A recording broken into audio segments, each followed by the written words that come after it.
الرحمن الرحیم۔ حضرت عثمان بن عفان رضی اللہ تعالی عنہ نبی کریم صلی اللہ علیہ وسلم کے داماد عشرہ مبشرہ میں شامل اور تیسرے خلیفہ راشد تھے۔ آپ کا دور خلافت تقریباً 12 سال پر محیط تھا، جس میں اسلامی سلطنت بہت وسعت اختیار کر چکی تھی، مگر آپ کے دور خلافت کے آخری ایام میں کچھ فتنے پرور عناصر نے مسلم ریاست میں انتشار پیدا کر دیا۔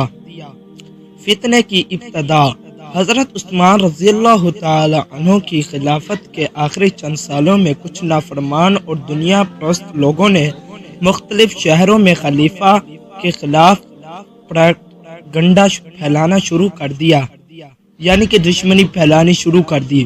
ان میں عبداللہ بن سبا نامی یہودی الاصل شخص بھی شامل تھا، جس نے بظاہر اسلام قبول کیا، لیکن اندر ہی اندر مسلمانوں کو آپس میں لڑانے کی سازشیں کرنے لگا۔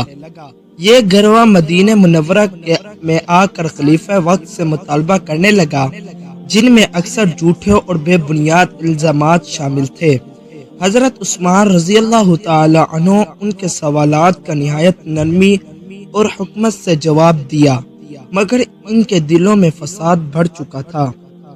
ان فتنے پرور افراد نے مدینہ کا محاصرہ کر لیا۔ کئی دنوں تک حضرت عثمان رضی اللہ تعالی عنہ کو ان کے گھر میں محصور رکھا گیا۔ آپ پر پانی تک بند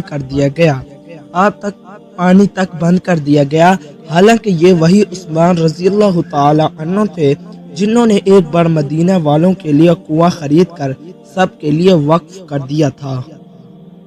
صحابہ کرام جیسے حضرت علی رضی اللہ تعالی عنہ، حضرت طلحہ اور حضرت زبیر رضی اللہ تعالی عنہ نے ان فتنے پروروں کو روکنے کی کوشش کی، لیکن فتنے بہت پھیل چکا تھا۔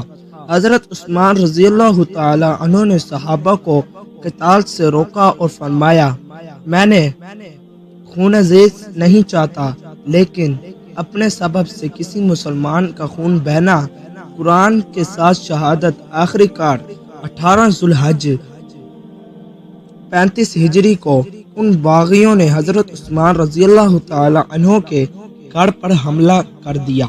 اس وقت آپ روزے کی حالت میں تھے اور قرآن مجید کی تلاوت کر رہے تھے۔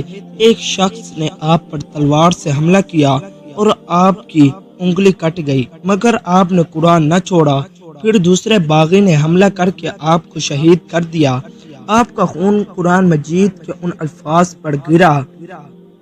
ان الفاظ کا یہ آیت ہے، فَسَيَكْفِيكَهُمُ اللَّهُ وَهُوَ السَّمِيعُ الْعَلِيمُ۔ ترجمہ: اللہ تمہیں ان سے کافی ہے اور وہ سب کچھ سننے اور جاننے والا ہے۔ یہ ایسی شہادت تھی جو قرآن کی تلاوت کرتے ہوئے نصیب ہوئی۔ شہادت کے بعد باغیوں نے آپ کے گھر کو لوٹ لیا۔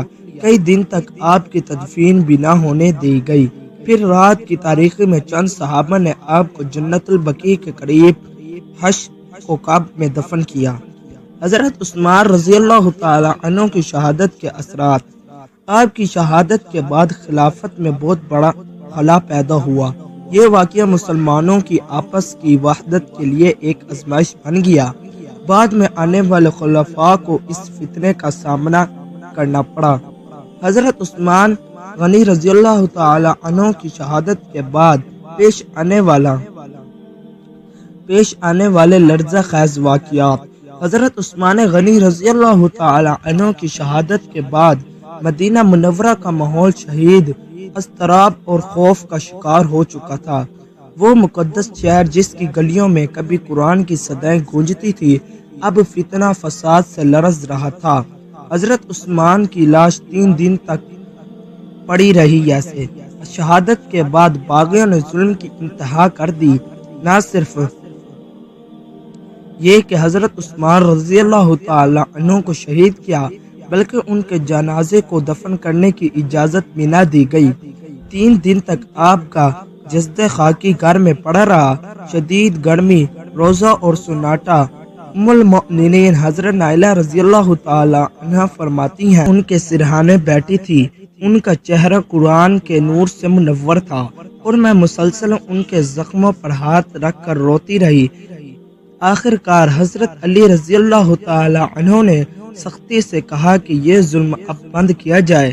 تب چند قریبی صحابہ جن میں حضرت حسن، حضرت حسین، حضرت علی، حضرت زبیر اور حضرت طلحہ رضی اللہ تعالی عنہ شامل تھے، رات کے اندھیرے میں انتہائی خاموشی سے حضرت عثمان رضی اللہ تعالی عنہ کو دفن کیا گیا۔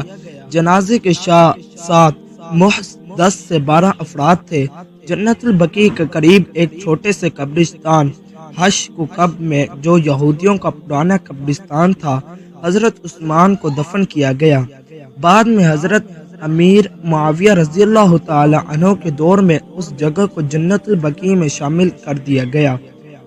حضرت عثمان رضی اللہ تعالی عنہ کی اہلیہ حضرت نائلہ بنت الفارس حضرت رضی اللہ تعالی عنہ کا صبر اور حوصلہ تاریخ میں بے مثال ہے۔ جب ایک باغی نے حضرت عثمان رضی اللہ تعالی عنہ پر تلوار اٹھائی تو حضرت نائلہ نے آگے بڑھ کر ہاتھ سے تلوار روکنے کی کوشش کی، جس سے ان کی انگلیاں کٹ گئی۔ بعض ازاں امیر معاویہ رضی اللہ تعالی عنہ نے ان سے نکاح کا پیغام بھیجا تو حضرت نائلہ نے فرمایا، جس کا کفن میرے ہاتھوں میں خون آلودہ ہوا، اب میں اس کے بعد کسی کے نکاح میں نہیں آ سکتی۔ یہ کہہ کر انہوں نے اپنے دان توڑ دیا تاکہ خوبصورتی ختم ہو جائے اور کوئی رشتہ نہ آئے۔ قوم حضور صلی اللہ علیہ وسلم کی بشارت۔ حضرت عثمان غنی رضی اللہ تعالی عنہ نے شہادت سے ایک رات پہلے خواب میں نبی کریم صلی اللہ علیہ وسلم، حضرت ابو بکر صدیق اور حضرت عمر فاروق رضی اللہ تعالی عنہ کو دیکھا۔